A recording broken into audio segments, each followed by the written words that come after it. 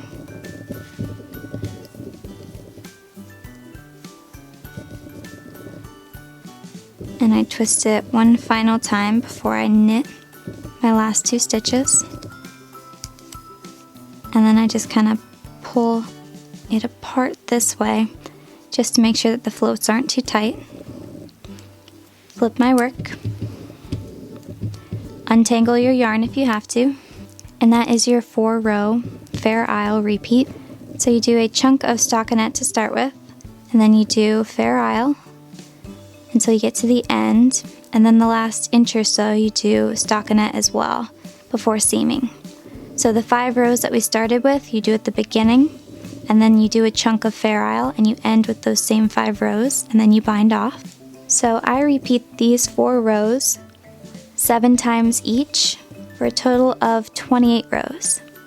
So you repeat those 4 rows that you just did 6 more times each for a total of 24 more rows. And then you end with a chunk of stockinette like you did here.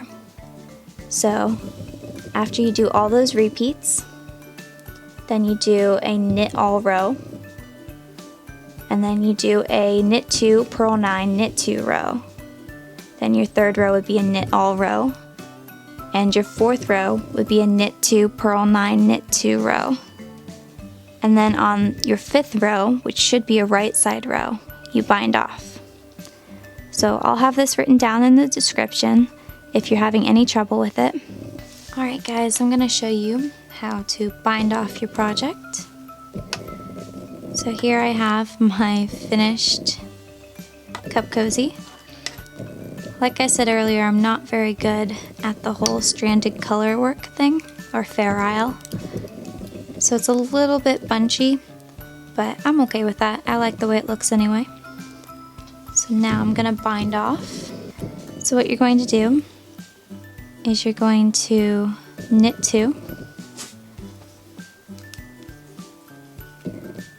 And then you take that first loop and slide it over the second and off your needle. So you've just bound off 1 stitch. So you knit 1 and do the same thing.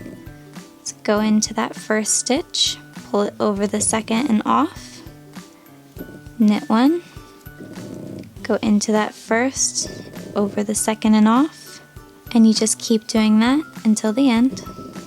If you find that your bind off is too tight, you can either just try and knit more loosely, or you can bind off with needles that are a little bit larger than the ones you're using. So you're going to end up with 1 stitch remaining. Just pull a loop and cut a tail long enough to seam width. I'm going to weave in my second color first before I do any seaming, just to make sure that it's secure. So before I weave that in, I'm going to find a stitch next to it, like just this loop here. Go in but leave a loop here, and then I'm going to go back through that loop to create a little bit of a knot. And now I know that that color is secure and I can weave in my end. Alright, now we can get to seaming.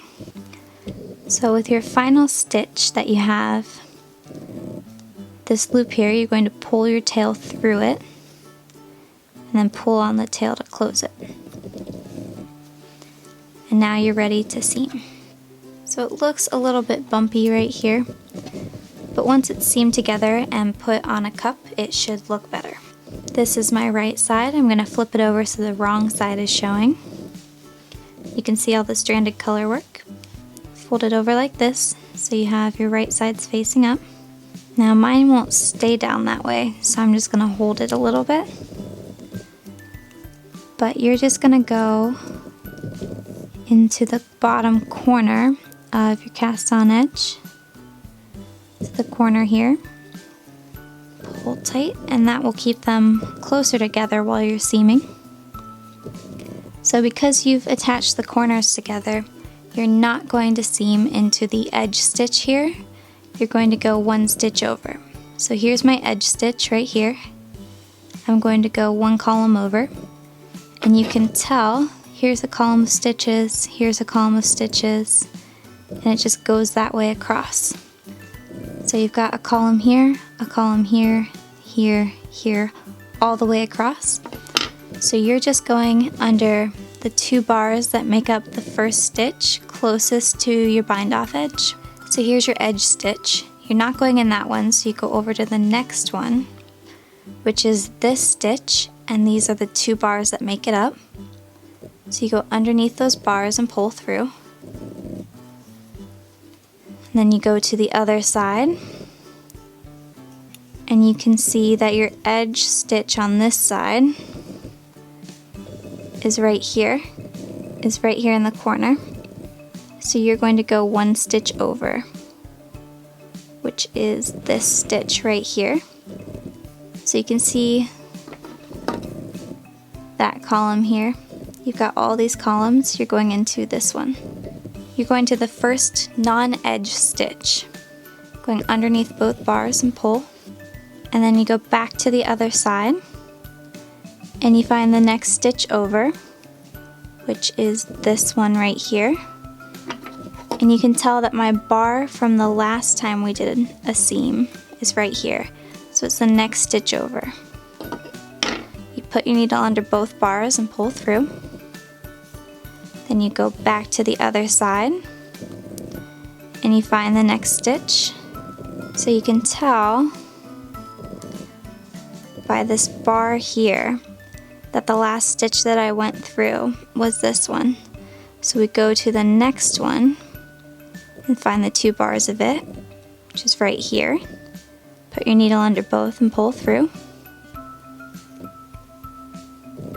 Then you go to the other side and you find the next stitch. The bar from your last seam is right here. So the next stitch over is this one.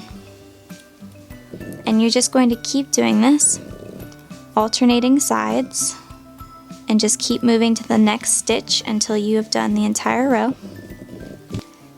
Alright, so once you've done your entire row, I like to pull it tight just to make sure that my seam is fully connected. And it will pucker like this, just pull it apart until it gets to be the normal width. And then you're all set. Just weave in your ends and you're good to go.